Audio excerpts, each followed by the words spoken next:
Avanzar. Primero, bueno, buenos días, bienvenidos, bienvenidas, bienvenides. No sé si hay alguien de la organización del Congreso, porque ninguno de nosotros tres que estamos acá somos, pero bueno, damos la bienvenida igual en nombre del Congreso, de la jornada. La mesa que nos toca ahora es de epistemologías de la salud desde el sur, aportes para la descolonización de teorías, políticas y prácticas sanitarias, ¿no?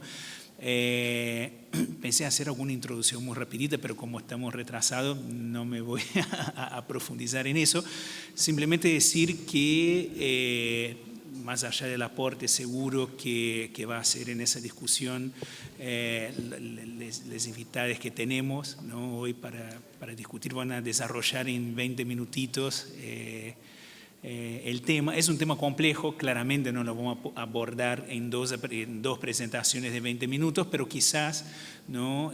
Para los que ya están familiarizados con el tema, quizás disparar algunas reflexiones, los que no, bueno, empezar a entrar en contacto con esa temática. Es una temática que tiene un recorrido que quizás se hizo más famosa en la última década, por ahí, no sé,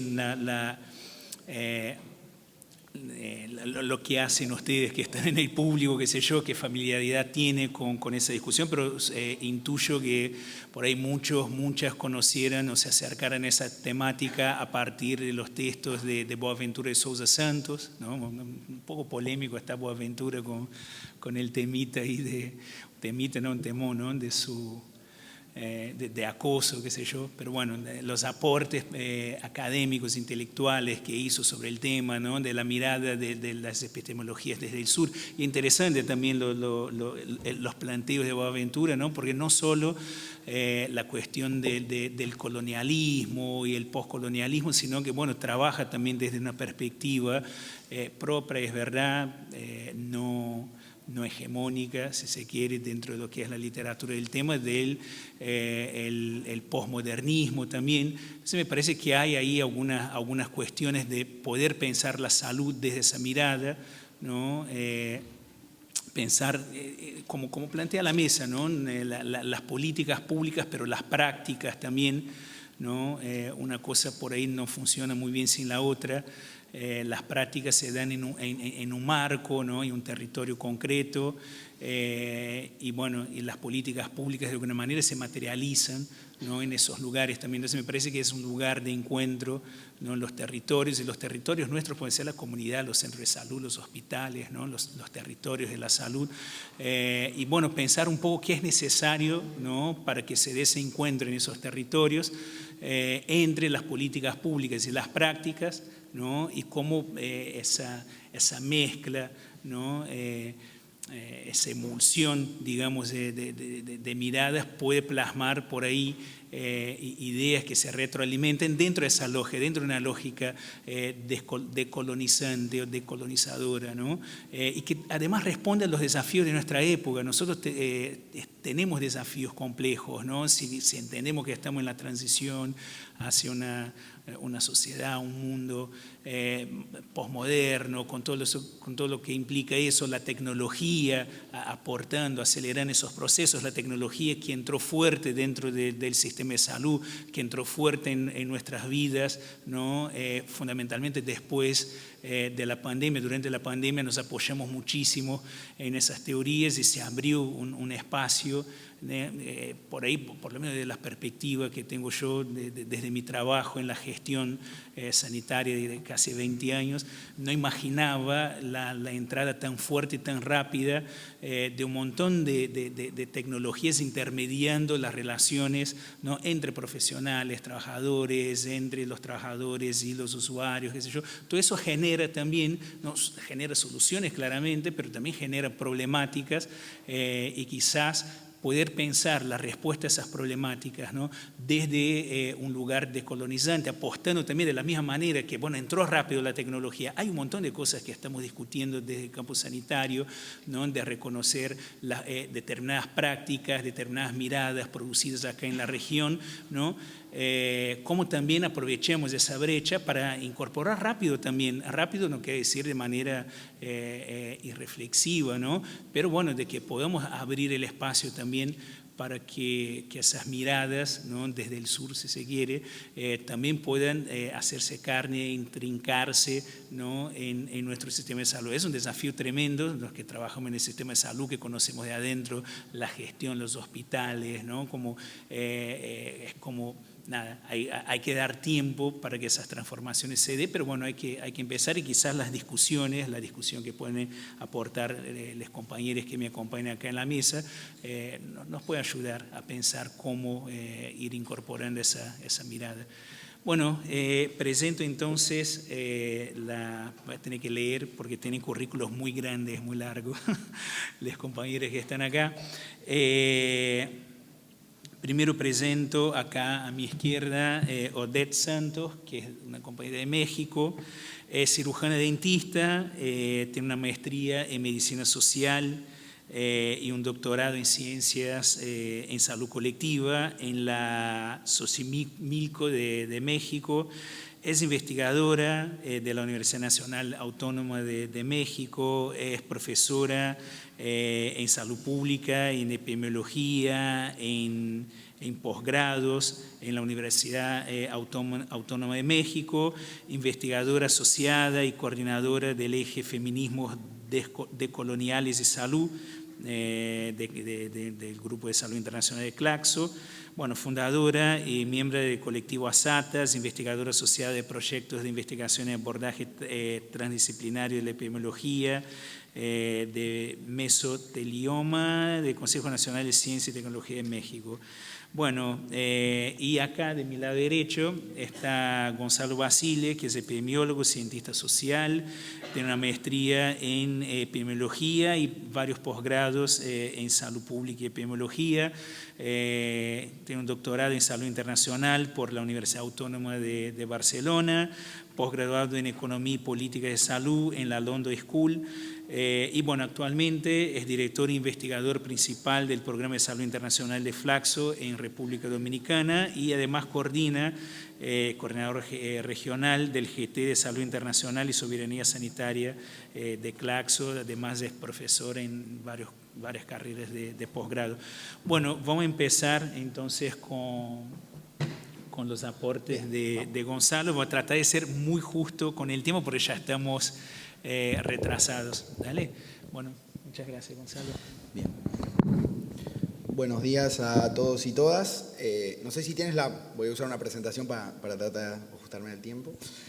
Buenos días a todos y todas. En principio, bueno, agradecerle a la Asociación Argentina de Salud Pública por la invitación, por este espacio de encuentro y de estos días de encuentro en el debate sobre la salud pública en Argentina. Como me escuchan, soy argentino, digamos, pero hace muchos años que resido en el Caribe, entre Haití, República Dominicana, Venezuela, etcétera, etcétera. Así que un placer estar con todas y todos esta mañana por acá. Básicamente, ambos de los que vamos a estar hablando, somos del Grupo de Trabajo de Salud Internacional y Soberanía Sanitaria de Claxo, del Consejo Latinoamericano de Ciencias Sociales.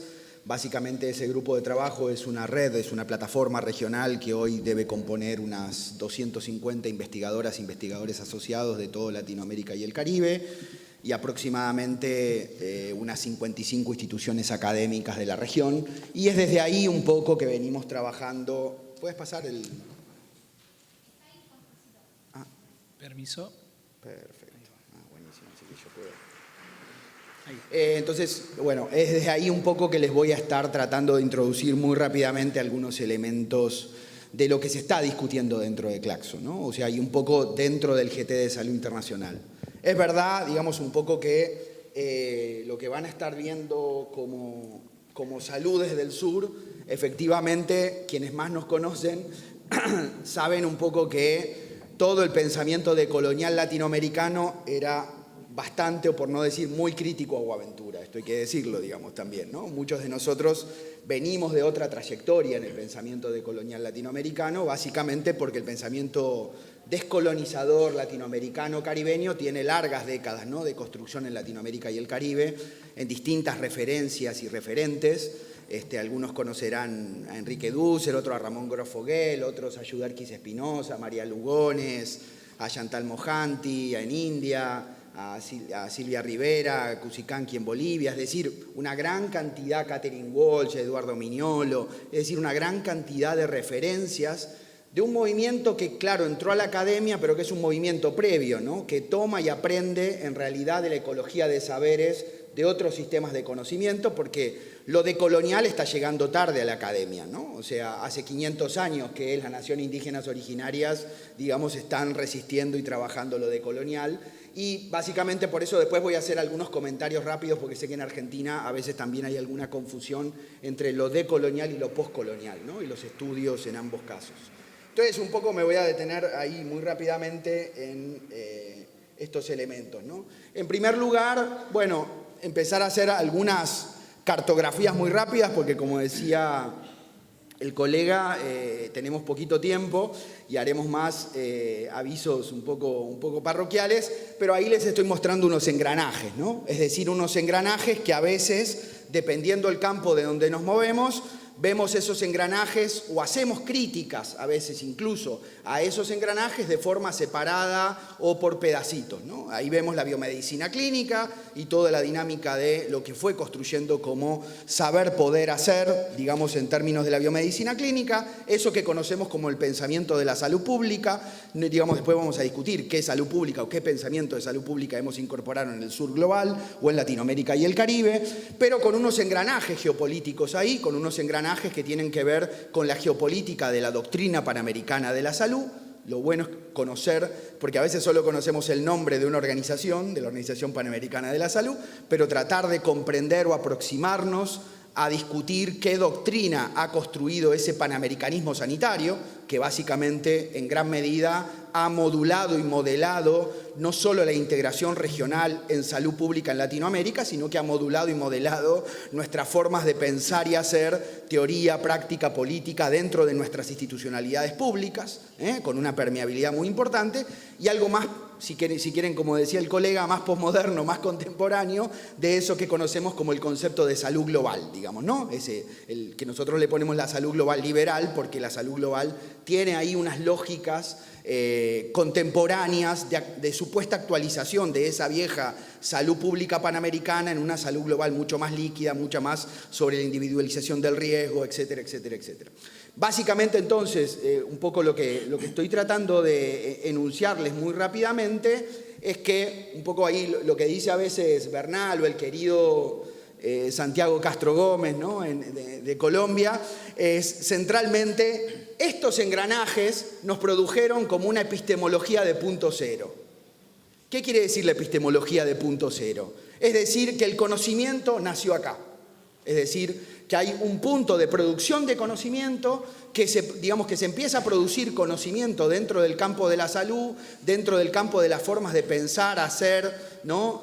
salud pública, medicina, cuidado, etcétera, etcétera, a partir de un conjunto de epistemologías, es decir, a partir de unos lentes, de unas gafas, de unos anteojos, de cómo mirar el campo de la salud, de cómo parte de esas teorías, no tengo tiempo ahora para, digamos, de alguna manera desarmar cada una de estas bases teóricas, metodológicas, pero cada una de esas bases metodológicas, usando al querido Quijano, Aníbal Quijano, digamos, usando esas bases metodológicas nos daríamos muy rápidamente que atrás de eso hay mucha colonialidad de poder y de conocimiento. ¿Qué quiere decir la colonialidad? Básicamente que para muchos de nuestros territorios, países, comunidades, espacios del sur y de Latinoamérica y el Caribe, el proceso colonial, es decir, la conquista, la colonización, eso que estudiábamos algunas y algunos en la escuela como un hecho que había ocurrido hacía 200 años, el proceso colonial formal, institucional, se terminó, pero se mantienen unas asimetrías de poder y de conocimiento, es decir, unas asimetrías y unos sistemas de poder y de conocimiento que son unas asimetrías que nos generaron un orden superior-inferior, una idea que venía de la colonia, de la idea de humano-no humano, orden superior-inferior, y que eso después lo fuimos reactualizando en distintas clasificaciones, incluso en la epidemiología, ¿no? Seguimos clasificando problemas de salud-enfermedad por enfermedades del desarrollo y del subdesarrollo, por enfermedades de ingresos altos, ingresos medios, ingresos bajos. Ahí estoy empezando a a operacionalizar este tipo de conceptos. Es decir, la colonialidad que dice Quijano, que la colonialidad es un proceso muy vivo en nuestras relaciones sociales, políticas, económicas, también sanitarias, porque produjeron una geopolítica de poder y de conocimiento. Es decir, unos movimientos donde el norte o algún espacio central produce el conocimiento, la epistemología del punto cero de Santiago Gómez, ese punto de inicio, es decir, el conocimiento empieza acá, empieza con el método científico occidental, la ciencia, todos esos engranajes del pensamiento científico moderno, que no tengo tiempo ahora de desarrollar, y que básicamente, como el conocimiento empezó acá, a partir de acá es que empezamos a pensar y operacionalizar cómo se van creando estos paradigmas dentro del campo de la salud. Ahora, el problema de eso y de los lentes, que de alguna manera es un poco lo que dice el querido Stuart Halls o Bernal también,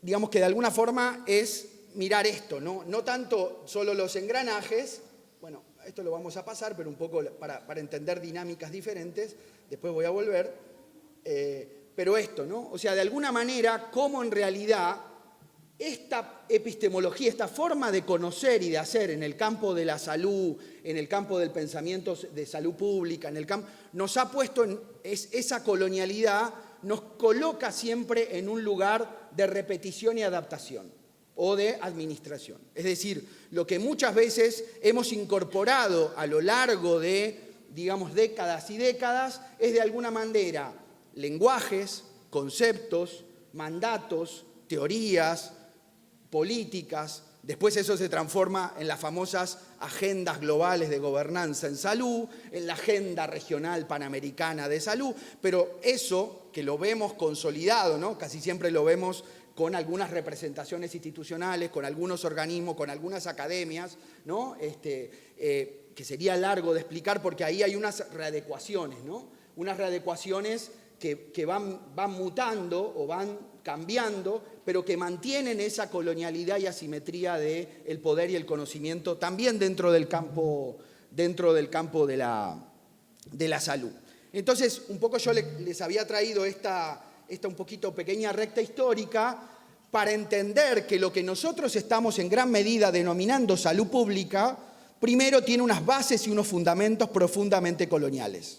Es decir, cuando uno mira las prácticas de nuestra salud pública moderna a inicios del siglo XX, es decir, eso que yo pongo ahí, vieron, de las relaciones entre comercio, enfermedades y epidemias y la propia creación de la Organización Panamericana de la Salud y la propia dinámica de, por ejemplo, los fondos filantrópicos como Rockefeller, ya a inicios del siglo pasado, es decir, esto no es nuevo, o sea que Bill y Melinda Gates, Carlos Slim, los filántropos sanitarios de Argentina, etcétera, etcétera, eso no es nuevo, digamos, es algo que viene acumulado dentro del campo de la salud, pero lo que les pongo un poco ahí, que no lo estamos enunciando, es que ahí hay una primera transición. ¿Qué transición hay? Bueno, toda la medicina que se había utilizado en la colonia, no se olviden que la biomedicina, con los cuerpos que practica la biomedicina, es básicamente con los cuerpos en África y con las dinámicas coloniales en Latinoamérica y el Caribe. Es decir, ahí Frank Fanon, en los textos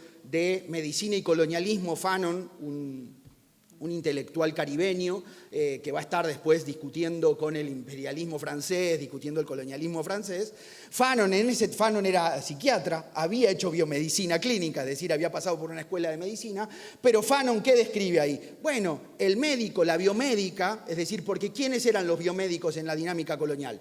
Los médicos de los ejércitos coloniales. Donde básicamente, entonces Fanon dice, el médico-médica, el saber biomédico-médica occidental, moderno, en gran medida es parte del sistema que está colonizando, que está explotando, que nos domina, que tiene toda la dinámica esta de deshumanización en el caso de África, ¿no?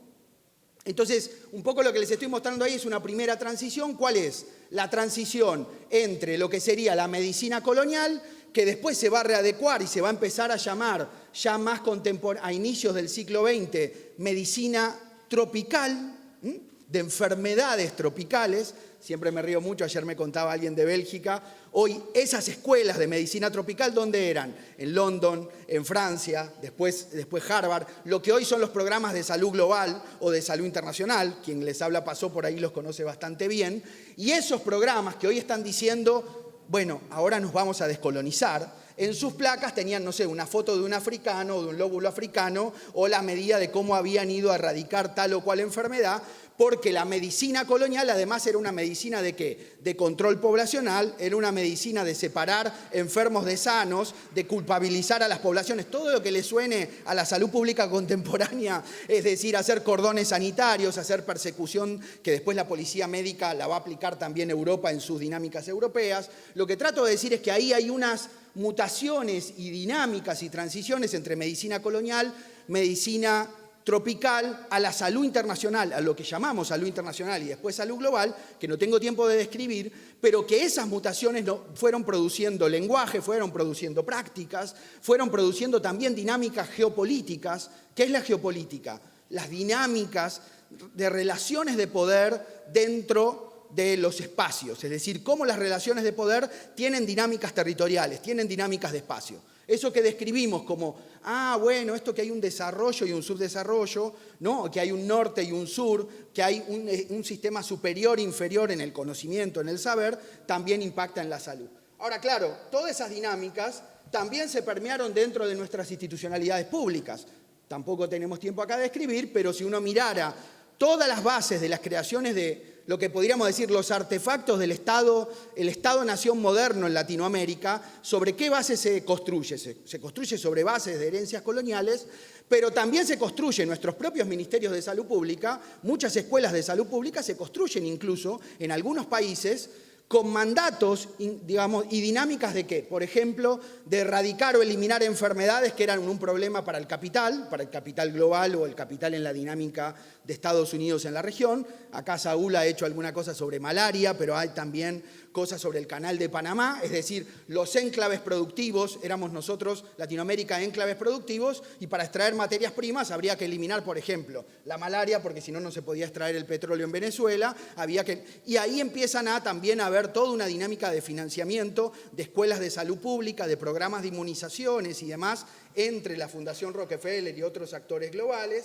Después se nos va a entrar toda la dinámica más de toda la epistemología del desarrollo. No tengo tiempo tampoco de describir eso, pero el desarrollo y el concepto del desarrollo es importante, sobre todo, tener en cuenta que el desarrollo es una teoría.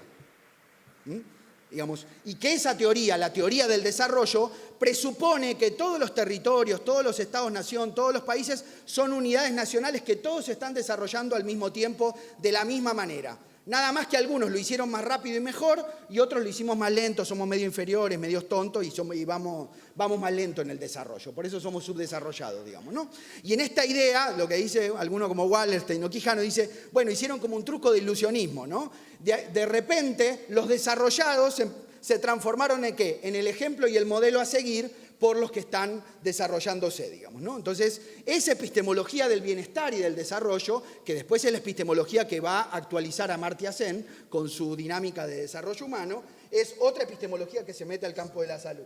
Después tenemos, bueno, todo el tema de APS, los programas verticales, todas las dinámicas públicas, y más contemporáneamente, lo que estamos viviendo más contemporáneo, es toda la dinámica de globalización, toda la dinámica neoliberal de cómo aparece, digamos, actores extrasanitarios a gobernar el campo de la salud, no solamente el Banco Mundial, el Banco Interamericano de Desarrollo, hay una división política del trabajo. Yo diría que en una mesa no es que OPS o OMS se quedaron afuera de la mesa, es que OPS y OMS le dicen, ustedes hagan esto, nos dividimos el trabajo, ustedes hagan funciones esenciales de salud pública, nosotros hacemos reformas, gobernamos los sistemas, gobernamos todo el complejo médico-industrial farmacéutico y gobernamos la agenda global de salud global. Es decir, lo que estoy mostrando acá es un poco cómo el panamericanismo como doctrina y la salud global han gobernado básicamente nuestro lenguaje, nuestros conceptos, nuestras políticas de salud pública, por lo menos a lo largo de todo el siglo XX. No tengo tiempo para irme más para atrás, digamos, ¿no? Estos fundamentos es lo que yo les planteamos en la conferencia, identificar de qué nos estamos colonizando. Porque lo decolonial no es una moda, lo decolonial no es Boaventura de Sousa Santos trayendo las epistemologías, y perdón que lo diga, pues lo dice alguien que, digamos, que fuimos críticos a Boaventura, digamos, porque Boaventura además, perdón que lo diga también, digamos, ahora se puede decir porque hay una crítica a Boaventura en Argentina, Boaventura no citaba a un solo autor latinoamericano y caribeño, ni a uno solo, ni a Enrique Dussel, ni a Aníbal Quijano, ni a Ramón Grofoguel, ni a Yuderquis Espinosa, ni a Chantal Mojanti, ni a todas las corrientes latinoamericanas de ecología de saberes, etc. Entonces, lo que trato de decir un poco ahí es, bueno, ¿cuál es el problema colonial que tiene nuestra salud pública y nuestra salud global? ¿Y cuál es el problema colonial? Sobre todo, claro, quienes les habla vienen de la academia, no están en la gestión, y digamos, ¿cuál es el problema de la producción de conocimiento y las dinámicas coloniales, ¿no? Entonces, un poco ahí les dejaba el pajarito, ¿no? O sea, la idea de un poco la jaula de hierro. Es decir, estamos atrapados adentro de una jaula de hierro que nos produjo un lenguaje, muchas y muchos de nosotros, seguramente del campo de la salud, y que atravesamos universidades. Nuestras universidades son sistemas de conocimiento y sistemas de desconocimiento. Digamos, muchos de nosotros tenemos lenguajes, tenemos conceptos, tenemos teorías, aunque a veces algunos, ¿no? Nos dicen, no tengo teoría, y está reproduciendo toda una forma de concepción. Es decir, esta jaula de hierro nos produjo una racionalidad, unos lentes, unas formas de pensar y hacer en el campo sanitario que de alguna manera, no solamente que estamos atrapados ahí, sino que nos han convertido como en reproductores o administradores de teorías, de políticas, de prácticas en el campo de la salud, ¿no? Si uno dijera, recuerdo algún gestor de latinoamericano diciéndome, bueno, no, si me sacan todas las guías y los manuales instrumentales que me puso PS para gobernar, no podría gobernar muchas de las cosas que hacemos, digamos, ¿no? Es decir, porque esto también produce una transición, como decía acá el colega. Entonces, un poco lo que les proponemos son estos 4 movimientos. No voy a tener tiempo para describirlos, pero el primer movimiento es el giro descolonial.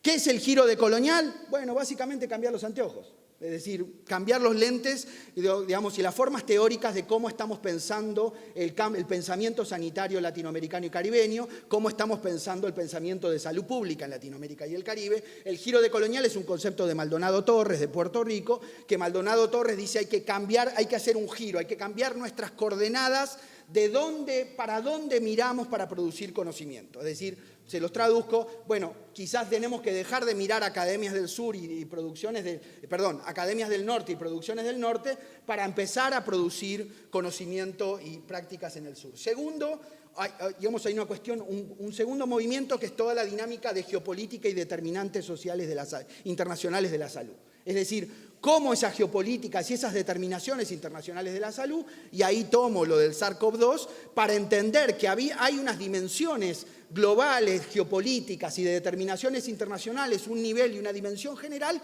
que no la estamos viendo. Es decir, unas geopolíticas, panamericanismo, desarrollismo, etcétera, etcétera, que no estamos viendo, pero que condicionan y adversan cualquier cosa que querramos hacer en el sur, por ejemplo, transformaciones de salud pública. Es decir, si yo pusiera acá una mesa de situación, una especie de grupo de discusión de gestoras y gestores de gobierno, y les empezara a tirar estudios de casos, situaciones que les ocurren en la toma de decisiones, nos empezarían a describir un montón de condicionantes y adversidades que estamos sufriendo en el sur, atrapados en estas geopolíticas, y cómo a lo sumo podemos a veces intentar negociar con estas geopolíticas, digamos, ¿no? El tercero es por qué una epistemología del sur, y el cuarto la estrategia de soberanía sanitaria. Y ahí termino, digamos.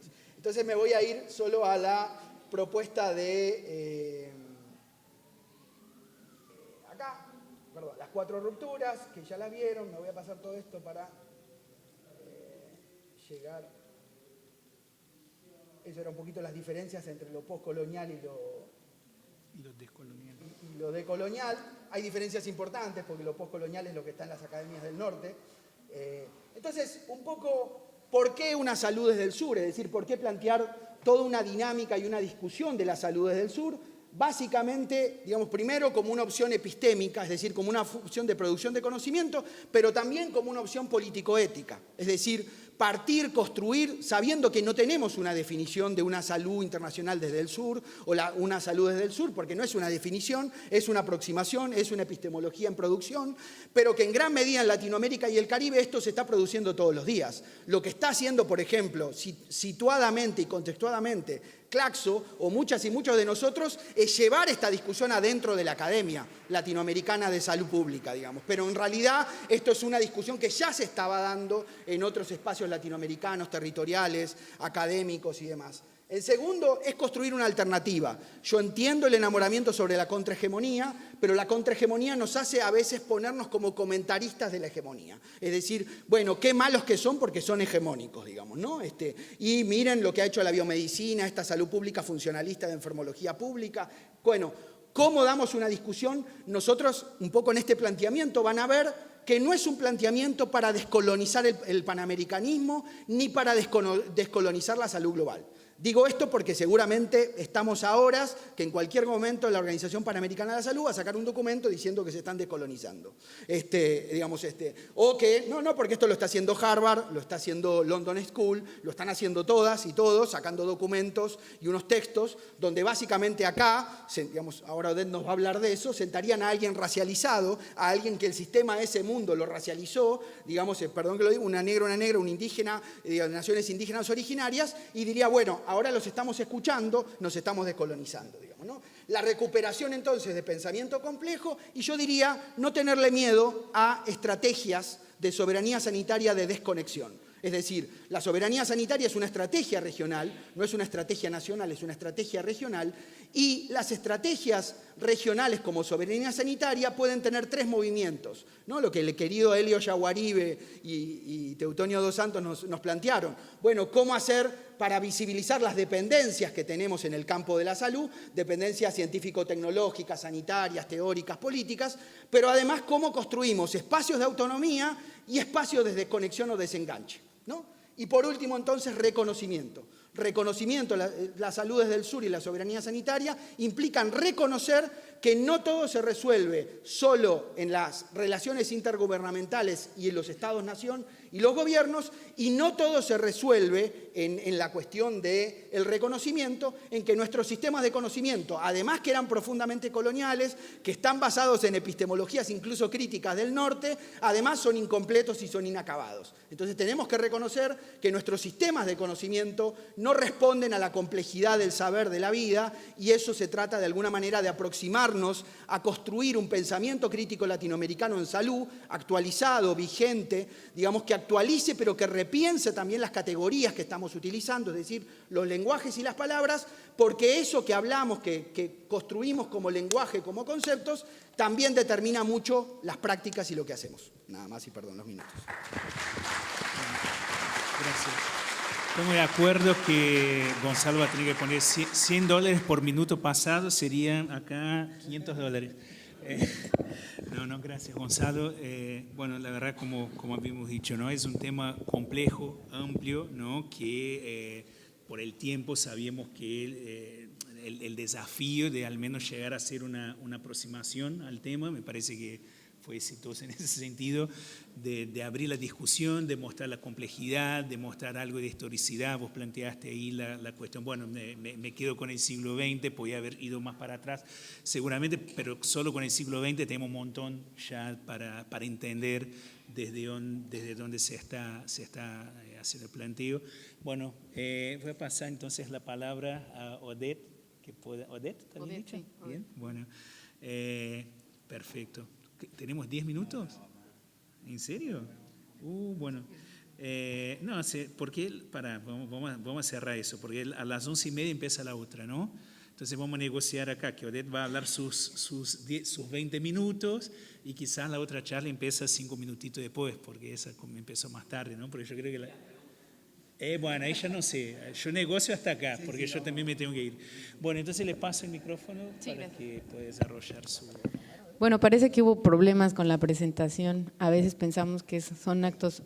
ahí están. Bueno, listo. Gracias. Pues buenos días a todas, a todos. Es un gusto y es un placer estar aquí en el primer Congreso Internacional una salud para una Argentina con equidad. Agradecemos a los que nos invitaron, a los organizadores. Sí, gracias. Y bueno, lo que presentamos aquí, o lo que voy a presentar acá, más que una tesis acabada o algo que esté plenamente terminado, lo que intentamos hacer es plantearnos preguntas diferentes. Plantearnos preguntas, sí, aportes de los feminismos decoloniales y la salud desde el sur, ¿no? Me sorprende que no hubiera una mesa de género y salud, pero al propio tiempo me da gusto que nos hayan dado un espacio con estos títulos. Es importante destacar que este punto de partida reconoce evidentemente a la salud en el… ¿Cuál? Ah, listo. Por favor.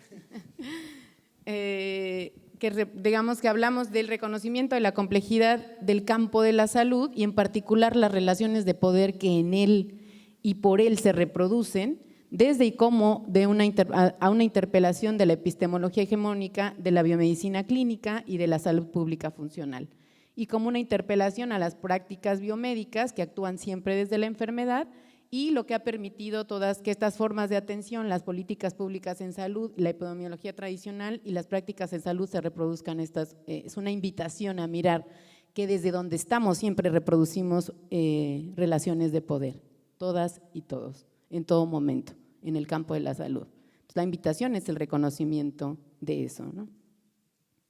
Entonces partimos de una mirada compleja con el objetivo de revitalizar el pensamiento crítico latinoamericano en salud, sobre todo en este contexto situado y regional que implica hacer visible esta racionalidad de un orden que se reguló a través de esta forma científica occidental moderna, ¿no? Entreteniendo y caracterizando lo que determina la organización jerárquica del sistema mundo moderno, es decir, replantearse, mirar cómo se está reproduciendo el capital en todos los sentidos, cómo lo reproduce en los sistemas de salud, cómo lo reproduce en las prácticas, cómo lo reproduce el complejo médico-industrial, farmacéutico, y entender que la salud como proceso, no solo entenderlo como proceso, como habíamos planteado en algún momento en la medicina social, sino entender que esos procesos son dinámicos, cambiantes, dialécticos, complejos y coloniales, ¿no? Y que van apuntando, o tenemos que apuntar esa crítica hacia las necesidades de salud del siglo XXI en América Latina y el Caribe.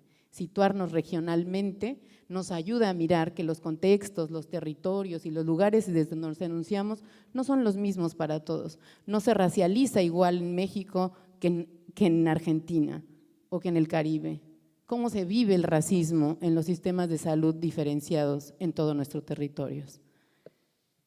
Partimos también entonces de este pensamiento crítico que tiene, pues sí, esta propuesta de entender la determinación internacional, complejizando y desmontando la idea de que estos procesos no ocurren solo, como decían en la anterior presentación, en el interior de los estados-nación. Entonces, la propuesta al mirar esto es mirar estos órdenes superiores, inferior, jerárquico, racial, que son estructuras. ¿Cómo queremos hacer inclusión? Cuando todo el tiempo hubo grupos que estuvieron excluidos hasta de los procesos de los capital y de los procesos productivos. Poniéndole, seamos inclusivos ahora, no.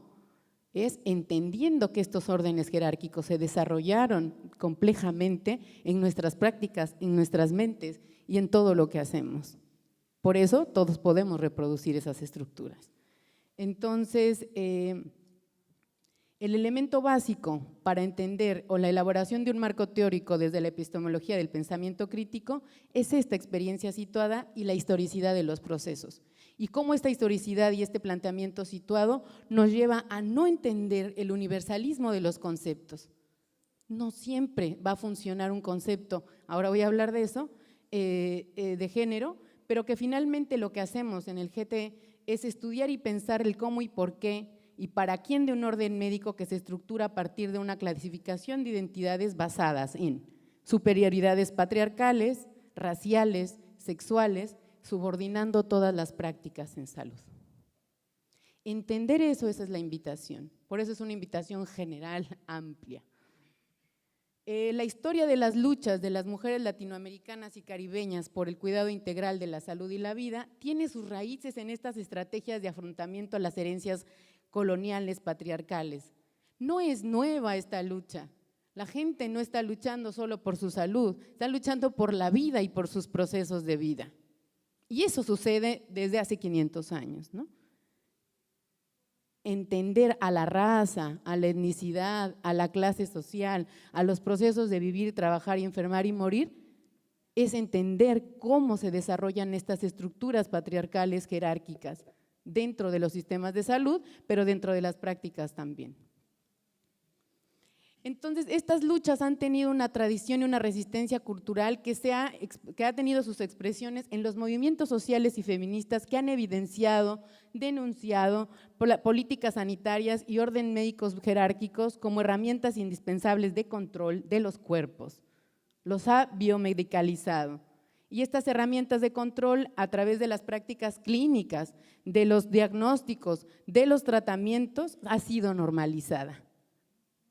La violencia institucional de los centros de atención sanitaria y la naturalización de una salud pública funcional, focalizada, precaria y que se construye a través de una epidemiología binomial, se convierte de inmediato en racista, en clasista y en sexista. Tiempo, lugar y persona, sin entender territorios, sin entender la complejidad de los modos de vida, sin entender que las mujeres no solo funcionamos como mujeres o como cuidadoras. Existe esta necesidad entonces de nosotras de interpelar estos discursos y estas prácticas patriarcales racializadas y de clase que justifican estas opresiones y que pueden vivir las mujeres en sus procesos de salud. Esto es interesante porque las tesis de los estudios de género en salud, al generalizar a las mujeres y no reconocer a las mujeres campesinas, indígenas, negras o de comunidades populares, lo que está haciendo es una invisibilización. No somos un tipo, no somos las mujeres. Hay diferenciaciones de las mujeres, ¿no? Esto fomenta evidentemente esta inferiorización y desarrolla un entramado de sistema de opresiones que se entiende poco y que fue destruyendo también la vida comunal, social y cultural de los territorios. Estos discursos invisibilizan los saberes colectivos, comunitarios e ignoran el papel relevante de la ecología de saberes en la vida de las comunidades, los grupos sociales y los territorios para su vida. O sea, hay un montón de comunidades que han vivido, independientemente de los sistemas de salud o no, han generado sus propias formas de hacer salud, han hecho redes, pero esos conocimientos y esos saberes, evidentemente estas categorías de género, de clase, así vistas de manera tan lineal, pues las invisibilizan y no las ven. Entonces lo que proponemos es, si no queremos crear salud, tenemos que entender que esta forma en la que los órdenes jerárquicos hicieron estas subordinaciones, estas divisiones y estas desigualdades marcadas por estas superioridades, se trata de entender realmente lo que es la interseccionalidad. Y la interseccionalidad no es entender raza, clase, género y todo, ¿no? No, es entender de verdad que esto es complejo. ¿Por qué? Porque si lo hacemos así, las investigaciones lo que votan es políticas públicas de ese tipo. Ahora sí los vamos a tomar en cuenta los negros, ahora sí vamos a tener en cuenta los afros y ahora sí vamos a tener en cuenta las mujeres. Que ahora sí vamos a tener en cuenta, no es cierto. Lo que es importante es entender que este movimiento es un movimiento de opresiones y hoy yo puedo vivir una opresión por ser mujer, pero mañana por ser afrodescendiente y pasado por ser subordinada en el sistema de salud. Ese es el entramado de opresiones, no se viven en un solo momento, no son estáticas y es como lo estamos invitando a pensar. Entonces, nosotros planteamos algunos elementos para cuestionar este paradigma biomédico hegemónico, ¿no? Entonces, los sistemas de salud son en sí mismos, así de manera contradictoria, son determinantes sociales que pueden reflejar y reproducir y cristalizar inequidades y desigualdades y opresiones sociales, a la vez que también son dispositivos que pueden permitir reducir, transformar las condiciones sociales de la vida que están enraizadas en esas mismas y que decir que esta parte de desigualdades sociales se definen por estas formas de vivir, trabajar y morir, lo que tanto decimos del acceso a los servicios. No es el acceso a los servicios nada más. No solo significa acceder al servicio, ni la trayectoria que tienen que recorrer las personas, es entender que el sistema de salud, como está formado, los sistemas de salud como están pensados, no invitan en absoluto a muchas formas de pensar prácticas en salud diversas. Y luego le ponemos interculturalidad nada más, ¿no? Vamos a ser interculturales y entonces así vamos a ser bien inclusivos, ¿no? ¿Cómo se construyen estos ejes de producción y reproducción de las inequidades que estructuran las desigualdades en las formas de enfermar y morir, lo que llamamos desde el pensamiento crítico en salud la determinación social e internacional de la salud? ¿Cómo pensar la determinación de la salud colectiva sin caer en esta yuxtaposición o adición de causalidades que en lugar de explicar solo participan en fin de cuentas a legitimar y reproducir las mismas? Es importante entonces situarnos en el momento claro y desde los feminismos decoloniales, los cuales han tenido un cierto auge, ahora todo es decolonial, en los ámbitos académicos y sociales, con la conceptualización y circulación de la idea de colonialidad de género, que se banaliza, esta idea de colonialidad de género se banaliza y se capta en diferentes agendas internacionales del desarrollo. Cuidado, porque todo lo agarran, todo lo acaparan y entonces todo lo transforman en algo que no tiene el sentido con el que nosotros estamos intentando entender esta estructura, ¿no? Entonces, estas prácticas, entender esta interseccionalidad y esta concepción de género, el campo sanitario, también es parte del trabajo que estamos haciendo. Aquí nada más les pongo unos ejemplos pequeños. Una parte de la investigación que estamos haciendo es justamente entender cómo estas propuestas, ¿no? Pongo un ejemplo del género y salud en el desarrollo. Puse una de México, ¿no? Cómo se lleva a cabo la dirección. ¿De qué teorías nos está hablando? ¿Cómo están entendiendo al género y esta relación en salud, estos estudios? ¿Cómo la están construyendo? Y lo que yo leo es la construcción social que divide otra vez a los hombres y a las mujeres. ¿Qué hombres y qué mujeres? ¿Con qué particularidades? ¿Por qué la categoría de género, esta usada en estos estudios, es insuficiente para explicar las opresiones de las mujeres en el campo de la salud? Esta mirada dominante de las teorías que asumen las investigaciones de género y salud centradas en esta perspectiva de género no problematizan la complejidad a la verdadera interseccionalidad de las diferentes opresiones que viven mujeres negras, indígenas, campesinas y de clases populares. Seguir pensando la categoría de género como algo abstracto y universal es dicotomizar igual que se hace en la categoría de salud como enfermedad. ¿Qué consecuencias tenemos con estos marcos de referencia para la planeación, implementación y ejecución de políticas públicas en salud? ¿Cómo personalizan esta conceptualización las agendas globales del desarrollo? ¿Cómo se usan estas conceptualizaciones en las prácticas clínicas? ¿Y de dónde vienen estas propuestas teóricas y a qué realidades responden? El concepto de interseccionalidad en la academia hegemónica y en los organismos multilaterales, ONGs y desarrollistas universalizan y descontextualizan y reducen este listado de intersecciones como acción y adición de variables, mecanismos de control, invisibilización, desconexión, estabiliza las relaciones sociales fragmentándolas en categorías homogéneas y creando posiciones fijas, base del seguimiento de demandas y políticas de inclusión neoliberales. Entonces, para ir terminando, ¿verdad? Nosotros hablamos de feminismos decoloniales en donde incluimos los feminismos negros, comunitarios, ya estoy, ahí voy, estos feminismos, este pensamiento crítico no está incluido en ningún lugar para teorizar a la salud. Y es un pensamiento crítico que logró debatir y construir su propia caracterización del concepto de género. Y con ello dar una profunda y particularizada revisión del concepto colonial del género y el patriarcado. Un interés muy profundo por desmontar prácticas y discursos que contribuyen y conforman la colonialidad del saber y del poder.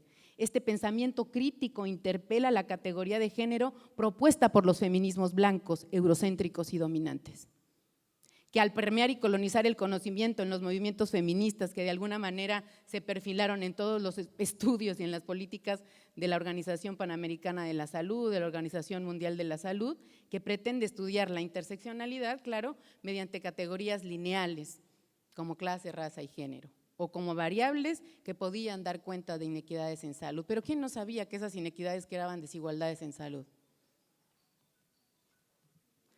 Bueno, las concepciones feministas decoloniales reconocen y siguen rupturas del Black Feminism, del movimiento de mujeres de color y tercermundistas en Estados Unidos, y se replantean esta categoría de mujer de corte universal, esencial y moderno, que produce este saber feminista. De esta manera denuncian esta dicotomía del sexo biológico, del ser hombre y el ser mujer.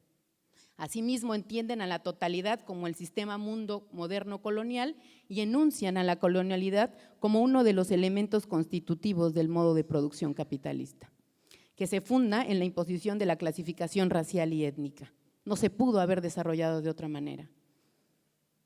De la población mundial como piedra angular de dicho patrón de poder. Esta penetración cultural hecha a través de la colonialidad del saber, que todo el mundo estamos atravesados por eso. Entonces, valoramos el aporte de María Lugones desde el concepto de sistema colonial de género, que criticó la lógica categorial, dicotómica y jerárquica y central del pensamiento capitalista colonial. Criticando desde dónde vino y que representaron a quienes, al hombre blanco, moderno, europeo, burgués y colonial, heterosexual, cristiano, asumido como civilizado. Hace esta interpelación, interpreta esta exclusión, la categoría de género de mujer generalizado es justo la que estamos criticando. Entonces, esta manera de entender, al género como son categorías que fragmentan, que crean posiciones fijas y así se sustentan las bases teóricas para el surgimiento de demandas políticas de inclusión neoliberal. Lugones hace esta importante contribución al anunciar el concepto de colonialidad de género. Entonces, los feminismos decoloniales, negros y críticos complejizan los sistemas de opresión, lo mismo que hace el pensamiento crítico de salud más actual, que complejiza y retoma este principio para teorizar las formas de enfermar y morir de los grupos, pero además también para proporcionar la posibilidad de apropiarnos de nuestros procesos de vida y salud y descolonizar las prácticas que el modelo médico hegemónico universalizó y llevó a los procesos de medicalización. Adoptar estos principios y estas críticas de los feminismos decoloniales y del pensamiento crítico en salud como ejes teórico-prácticos implica un desarrollo de compromisos éticos y políticos para incidir en esta realidad en nuestros territorios marcados por colonial y moderno en el campo de la salud. Esta mirada sirve al proyecto histórico por el cual le apostamos, en donde no existan órdenes jerárquicos opresivos que producen condiciones de vida y salud injustas, muertes prematuras, violencias estructurales, y por eso es importante situarnos y enunciar y generar desde dónde estamos, desde dónde vivimos y desde dónde otros mundos son posibles, como en la voz de los zapatistas, cada quien con sus modos y cada quien con sus mundos. Estas perspectivas decoloniales han sido trabajadas no por los salubristas, han sido trabajadas por los indígenas y por las mujeres indígenas y las propias comunidades negras, ¿no? Han tenido sus propios rubros, ¿verdad? Entonces, reconocer estos tránsitos en estas estructuras que constituyen nuestros cuerpos, nuestros desgastes, nuestros padecimientos, nuestras enfermedades y sin duda todo lo que pensamos, nuestras subjetividades, nuestros imaginarios y nuestros mundos simbólicos, es uno de los triunfos de la lucha por la vida y por el reconocimiento de que somos capaces de transformar nuestros propios procesos, escribirlos y compartirlos. Parte de estos diversos pensamientos en emancipación y así podamos de alguna manera contribuir a fortalecer nuestros procesos de descolonización emancipatorio intercultural en el desarrollo de una nueva salud desde el sur. Muchas gracias.